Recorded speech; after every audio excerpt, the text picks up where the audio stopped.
Hello everyone, welcome back to my channel. I hope आपकी पढ़ाई बहुत अच्छी चल रही होगी and you are doing very well. So मैं आज लेके आई हूँ नर्सिंग एप्टीट्यूड का सीरीज़ 4 यानी कि चौथा लेक्चर। बहुत छोटा सा टॉपिक होने वाला है आज का। दो टॉपिक मेनली लेके आई हूँ। पहला तो है शॉक एंड दूसरा है CPR। तो ये जो दोनों टॉपिक हैं वो एग्ज़ाम के पॉइंट ऑफ व्यू से है इम्पॉर्टेंट है काफ़ी एंड फ्रीक्वेंटली इनसे क्वेश्चंस पूछे जाते हैं हर एग्ज़ाम्स में। तो अभी वीडियो स्टार्ट करते हैं। सबसे पहले हम देखते हैं शॉक के बारे में कि शॉक क्या होता है। तो शॉक मतलब डेली लाइफ में यूज़ होने वाला बहुत कॉमन वर्ड है। शॉक से आप क्या समझते हैं? जैसे किसी को सदमा लग जाना, ऐसा। इलेक्ट्रिक शॉक आपने सुना होगा किसी को ऐसे। तो हमारी बॉडी में भी ऐसे ही शॉक का मतलब होता है कि जब बॉडी में एनफ ऑक्सीजन या फिर न्यूट्रिएंट की सप्लाई नहीं हो पाती है तो बॉडी में भी एक शॉक की कंडीशन हो जाती है। बेसिकली शॉक क्या होता है कि जब भी आपकी बॉडी में ऑक्सीजन एंड न्यूट्रिएंट की एनफ सप्लाई नहीं हो पाती है आपके टिश्यू एंड सेल्स को, और उस कंडीशन में क्या होता है कि आपके जो सेल्स होते हैं वो उनकी डेथ होने लगती है। इस कंडीशन को हम शॉक कहते हैं। ऑक्सीजन एंड न्यूट्रिएंट की सप्लाई मेनली आप देखेंगे तो ब्लड के थ्रू होती है। एक तरह से हम ये कह सकते हैं कि जब भी आपकी बॉडी में ब्लड की एनफ सप्लाई नहीं हो पाती है, जिससे कि आपकी जो सेल्स हैं एंड टिश्यूज़ हैं उनको ऑक्सीजन और न्यूट्रिएंट की सप्लाई नहीं हो पाती है, वो अपना जो उनकी फंक्शनिंग है वो नहीं हो पाती है, तो इस कंडीशन को हम शॉक की कंडीशन कहते हैं। अब बात करते हैं टाइप्स ऑफ शॉक, यानी कि शॉक कौन कौन से तरह के होते हैं। तो मेनली जो शॉक है उसको हम वैसे तो कई बेसिस पे डिवाइड करते हैं, बट जो मेन है वो 5 होते हैं। पहला है आपका हाइपोवॉल्यूमिक शॉक, दूसरा है कार्डियोजेनिक शॉक, तीसरा है सेप्टिक शॉक, चौथा है एनाफिलेक्टिक शॉक एंड पांचवा है न्यूरोजेनिक शॉक। सबसे पहले हम बात करते हैं हाइपोवॉल्यूमिक शॉक। तो जैसे कि नाम से ही आपको थोड़ा समझ में आ रहा होगा कि हाइपो का मतलब कम हो जाना एंड वॉल्यूमिक का मतलब वॉल्यूम। तो जैसे नाम से ही समझ में आ रहा है कि जब भी वॉल्यूम कम हो जाता है बॉडी में किसी भी रीजन से वो हो, तो उस कंडीशन को हम हाइपोवॉल्यूमिक शॉक कहते हैं। उस जो वॉल्यूम है उसमें आपका ब्लड वॉल्यूम भी हो सकता है, प्लाज्मा वॉल्यूम, कोई भी फ्लूइड अगर आपकी बॉडी में अचानक से कम हो रहा है तो उस कंडीशन को हम हाइपोवॉल्यूमिक शॉक कहते हैं। और ये कंडीशंस जैसे आपका कोई ट्रॉमा हो गया, एक्सीडेंट हो गया, उसमें आपका ब्लड लॉस बहुत ज़्यादा हो रहा है, या फिर वॉमिटिंग हो गई, वॉमिटिंग में भी बहुत ज़्यादा फ्लूइड लॉस होता है, एंड डायरिया हो गया, उसमें भी बहुत ज़्यादा फ्लूइड लॉस होता है। तो जब भी आपके बॉडी में कोई भी फ्लूइड लॉस होगा एक तरह से, तो उस कंडीशन को हम हाइपोवॉल्यूमिक शॉक कहते हैं।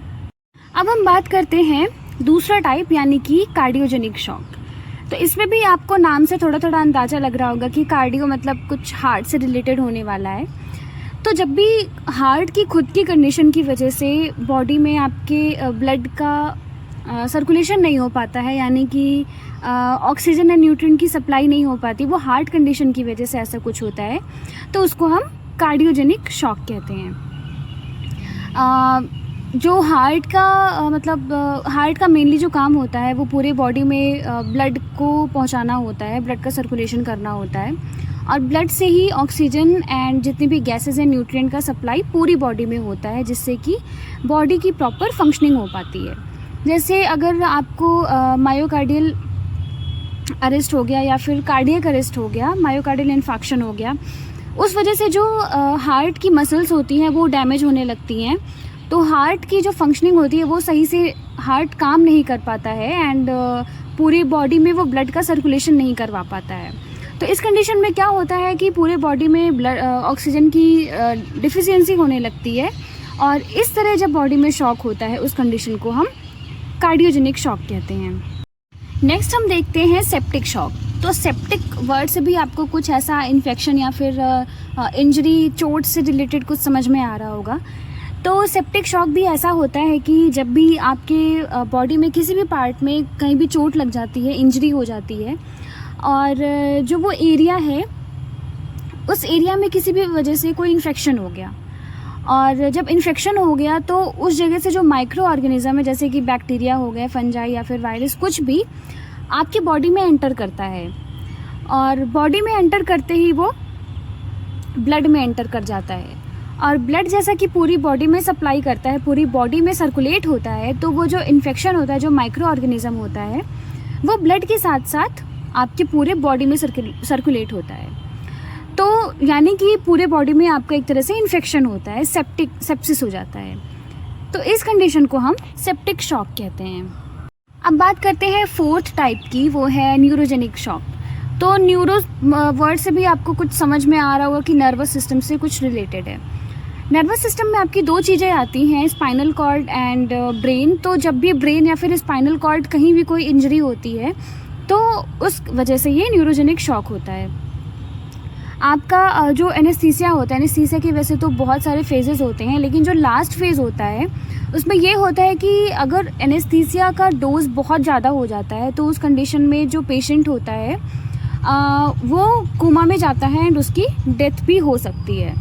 और कोई भी स्पाइनल इंजरी आपको हो गई उस वजह से जो आपके नर्व्स डैमेज हो जाते हैं, तो इस कंडीशन को हम न्यूरोजेनिक शॉक कहते हैं। बात करते हैं लास्ट टाइप, वो है एनाफिलेक्टिक शॉक। तो एनाफिलेक्टिक शॉक एक तरह से बॉडी का इम्यून रिस्पॉन्स होता है। जब भी आपके बॉडी में कोई फॉरेन पार्टिकल आता है तो उसकी वजह से जो आपका इम्यून सिस्टम है वो हाइपर एक्टिव हो जाता है और जो आपका हाइपर सेंसिटिविटी रिएक्शन होती है बॉडी में, उसका जो रिस्पॉन्सिबल होता है वो IgE होता है। IgE एंटीबॉडी जो होती है वो आपकी बॉडी में एलर्जिक रिएक्शन प्रोड्यूस करती है एंड हाइपर सेंसिटिविटी के लिए रिस्पॉन्सिबल होती है, जिसकी वजह से आपकी बॉडी में बहुत ज़्यादा प्रोस्टाग्लैंडिन रिलीज़ होने लगता है। मास्ट सेल जो होती है वो बहुत ज़्यादा हिस्टामिन रिलीज़ करने लगते हैं। हिस्टामिन जो होता है वो एक तरह का वैसोडाइलेटर होता है, वो आपकी जो ब्लड वेसल्स होती हैं उसको डायलेट कर देता है, जिसकी वजह से जो प्रेशर होता है ब्लड का वो कम हो जाता है एंड पूरी बॉडी में जो ब्लड है उसका सर्कुलेशन नहीं हो पाता, पूरी बॉडी में ब्लड पहुंच नहीं पाता है। तो इस कंडीशन को हम एनाफिलेक्टिक शॉक कहते हैं। ये तो बात हो गई शॉक के बारे में। अब हम एक दूसरा टॉपिक देखते हैं जो कि आपकी डेली लाइफ में बहुत ज़्यादा यूज़ होने वाला टर्म है, जो कि है CPR। CPR का जो फुल फॉर्म होता है वो है कार्डियोपल्मोनरी रिससिटेशन।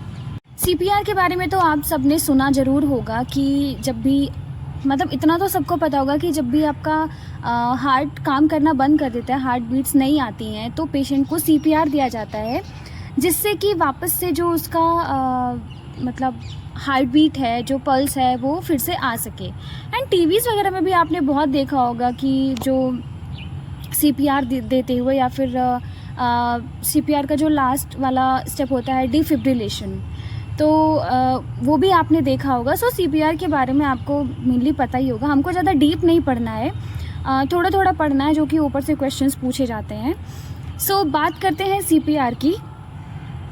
इसकी हम CPR क्या होता है कि लाइफ सेविंग टेक्निक होता है, जो कि एक तरह का ये फर्स्ट एड है, जो कि इमरजेंसी में काम आता है। जब भी कोई विक्टिम है, कोई भी पर्सन, उसको हार्ट अटैक आ गया या फिर वो डूब रहा होता है एंड उसकी जो ब्रीदिंग है या फिर हार्ट बीट है वो बंद हो जाती है, तो इस कंडीशन में हम उसको CPR देते हैं। CPR मेनली तब दिया जाता है कि जब भी हार्ट बीट या फिर ब्रीदिंग नहीं आ रही हो, मतलब अगर आप किसी पर्सन को चेक कर रहे हो, उसकी ब्रीदिंग और हार्ट बीट चल रही है, तो ऐसे पेशेंट को हम CPR नहीं दे सकते हैं। सो एक तरह का ये फर्स्ट एड टेक्निक है जो कि इमरजेंसी में काम आती है। और अब तो हर एक इंसान को ये आना चाहिए, क्योंकि दिन पे दिन ये हार्ट की कंडीशंस बढ़ती जा रही हैं। आए दिन हर जगह से न्यूज़ आती रहती है हार्ट अटैक या फिर कार्डियक अरेस्ट की। तो ऐसे में ज़रूरी ये है कि जितने भी पर्सन है, चाहे वो मेडिकल टीम के हो या फिर सिविलियन हो, CPR तो सबको आना ही आना चाहिए। एंड ये इमरजेंसी एक सिचुएशन में काम आता है। तो कहीं भी, जैसे कि ट्रैफिक रोड एक्सीडेंट हो गया या फिर आप किसी भी प्लेस पे हैं, आप ऐसा देख रहे हैं कि कोई पर्सन है, उसको ज़रूरत है, तो उस कंडीशन में कोई भी ये जो CPR का प्रोसीजर है वो कर सकता है और किसी की लाइफ इससे बच सकती है, जब तक कि कोई मेडिकल टीम वहाँ पे ना जाए या फिर वो हॉस्पिटल में ना पहुँच जाए। बात करते हैं डेफिनेशन की, तो CPR एक बेसिक लाइफ सपोर्ट टेक्निक है जिससे जो आपका जो हार्ट काम नहीं कर रहा है, वो ब्रेन में आपके ऑक्सीजन की सप्लाई नहीं हो पा रही है, तो उस कंडीशन में हम CPR देते हैं जब तक कि कोई मेडिकल ट्रीटमेंट ना हो पाए या फिर उसकी जो हार्ट जो पल्स है, वो हार्ट बीट है, वो नॉर्मल रिस्टोर ना हो जाए।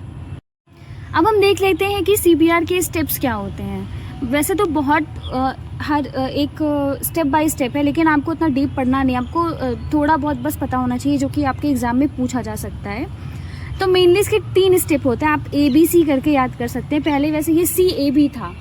A से है आपका एयरवे, B से है ब्रीदिंग एंड C से है सर्कुलेशन। वैसे पहले CAB था, यानी कि पहले circulation, then airway and then breathing, but अभी ये चेंज हो गया है।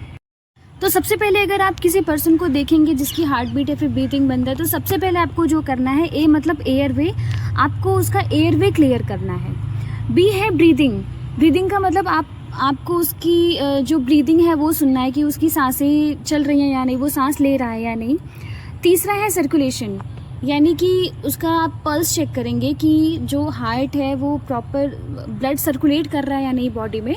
सो 3 स्टेप्स हैं, ABC, airway, breathing and circulation.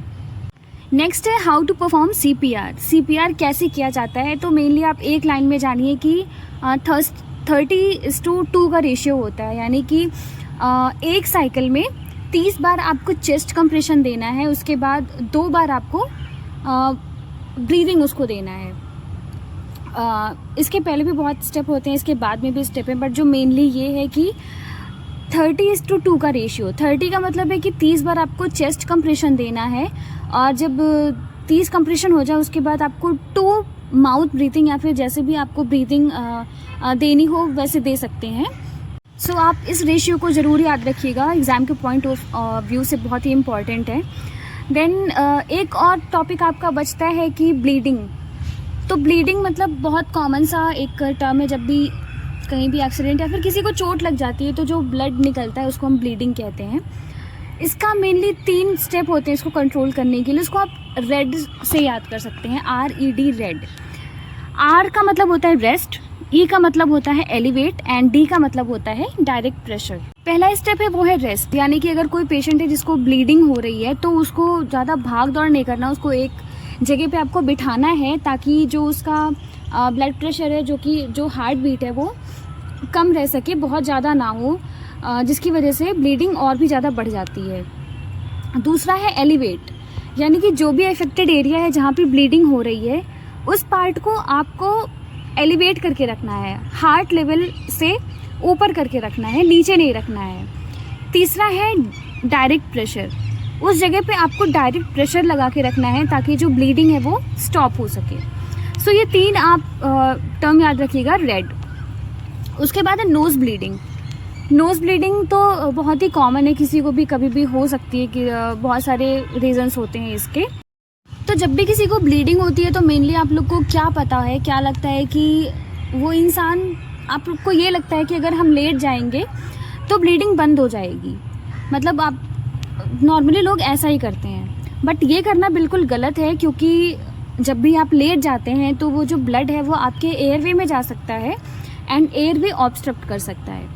इसलिए जब भी आपको नोज़ ब्लीडिंग हो तो सबसे पहले क्या करना है कि पर्सन को एक जगह पे बैठना है, अपनी नोज़ को पिंच करना है और पीछे नहीं बल्कि थोड़ा सा आगे की तरफ झुकना है। एक जगह पे बैठ के हेड को सामने की तरफ फॉरवर्ड थोड़ा सा लीन करके और अपने जो नोज़ है उसको पिंच करना है। ऐसे करेंगे तो आपका जो ब्लीडिंग है वो 2 to 3 मिनट या फिर 5 मिनट्स में बंद हो जाएगी। तो ये तो बात हो गई ब्लीडिंग के बारे में। सो आज हमने थोड़ा सा छोटा सा टॉपिक पढ़ा CPR के बारे में, ब्लीडिंग के बारे में एंड शॉक के बारे में।